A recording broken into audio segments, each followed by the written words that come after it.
Good morning friend Priyanka लाइफस्टाइलेर आमी प्रियंका नतून आरेकटी ब्लगे सबाइके स्वागत जानाई। सबाई केमन आछो? आशा करछि खूबই ভালো আছো আর তোমাদের ভালোবাসায় আমরাও খুব ভালো আছি। এখন বাজে সকাল ৮টা আর এখন থেকেই ব্লগটা শুরু করছি। সকাল থেকে তোমাদেরকে কোনো কাজ দেখাতে পারিনি, তার কারণ আজকের হলো দ্বাদশী, আর দ্বাদশী মানে পূজার একটা হ্যাপা থাকে, ভগবানকে অন্নভোগ লাগাতে হয়, সেই জন্য ওদিকের কাজগুলো আজকে তাড়াতাড়ি সেরে নিয়েছি। চলো আজকের ভগবানকে একটু পায়েস ভোগ লাগাবো, তো সেটাও তোমাদেরকে দেখাবো।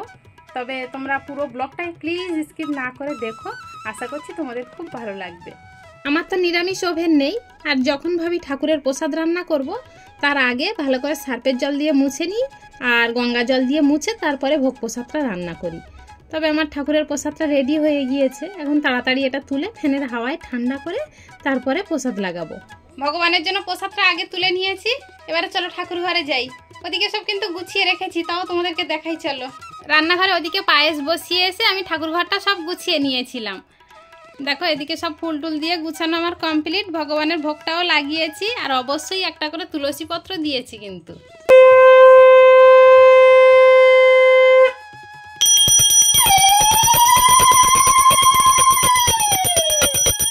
ঘরের কাজ সব সেরে রেখে এখন চলে এসেছি রান্না করতে। তবে উনুনটা ধরিয়ে হাঁড়িতে করে একটু জল দিয়ে উনুনের উপর বসিয়ে রেখে চলে এসেছি চাল ধুইতে। চাল ধুইতে একটু দেরি হয় বলে হাঁড়িতে করে জলটা আগে বসিয়ে দিয়েছি। জলটা গরম হতে হতে চালটা দিলে ভাতটা বেশ ঝুরঝুরে হবে। আর এখন যে চাল ধুইতে গেলে চালে থেকে কি পরিমাণে পাউডার বেরায়, 4বার 5বার করে না ধুইলে চাল পরিষ্কার হয় না, আর চাল পরিষ্কার না হলে তখন ভাতও পরিষ্কার হয় না। তৃষ্ণাকে কিছুটা অঙ্ক পাতিয়ে দিলাম, ও অঙ্ক করতে করতে আমার রান্নাটা প্রায় হাফ হয়ে যাবে। এদিকে আলু সিদ্ধ দিয়েছিলাম ভাতে, ভাতও হয়ে গিয়েছে, আলুটাও সিদ্ধ হয়ে গিয়েছে। চলো ভাতটা একটু ফ্যান ঝাড়িয়ে নিই আগে। এখন 11টা বাজে আর এখন ভাত নিয়ে বসেছি দুটো।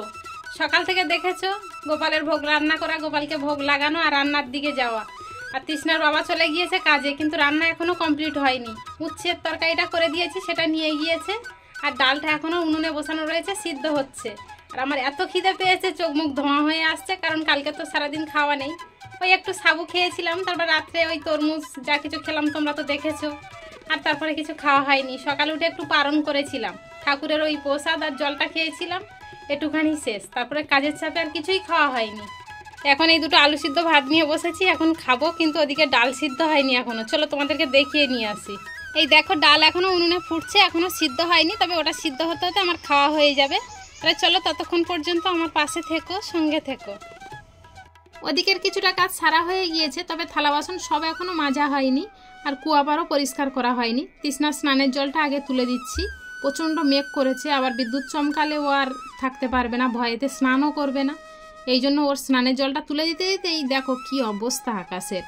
আর এখন বৃষ্টির আগেই ঝড় এসে যায়, আর বিদ্যুৎও ওই রকম পরিমাণে চমকায়। এইরকম ঝড় বইতে বইতে 2-4 ফোঁটা বৃষ্টি হওয়ার পরে আবার রৌদ্র উঠেছিল, তাই ভিজে জামা কাপড় সব বাইরে দিয়েছিলাম, আর এখন তো সব শুকিয়ে গিয়েছে। প্রতিদিন একটু একটু করে ঝড় বৃষ্টি হচ্ছে, আর এত গরম ফেলছে যে ঘরের ভিতরে থাকাই যাচ্ছে না।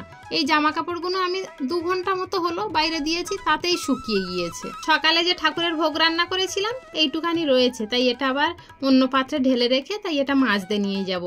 ঠাকুরের নিরামিষ জিনিস রান্নাঘরে রাখা থাকলে তৃষ্ণা তো ছোট, বুঝবে না। ভুলবশত এটো হাত যদি এই হাঁড়ির গায়ে দিয়ে দেয়, তখন আর আমি ঠাকুরের কাজে লাগাতে পারবো না।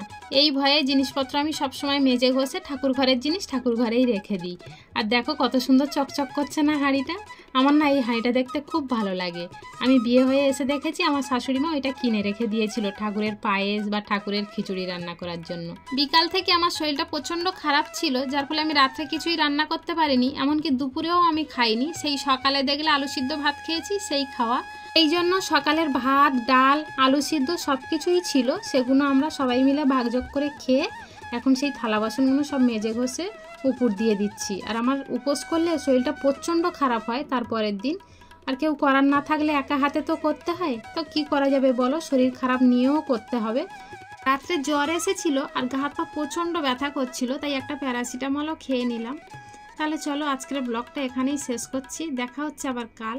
ততক্ষণ পর্যন্ত সবাই ভালো থেকো, সুস্থ থেকো, আর সবাইকে ভালো রেখো। আর হ্যাঁ, ব্লগটা যদি কোথাও একটু ভালো লেগে থাকে লাইক কমেন্ট শেয়ার করে পাশে থেকো, আর প্লিজ পেজটা ফলো করতে ভুলো না।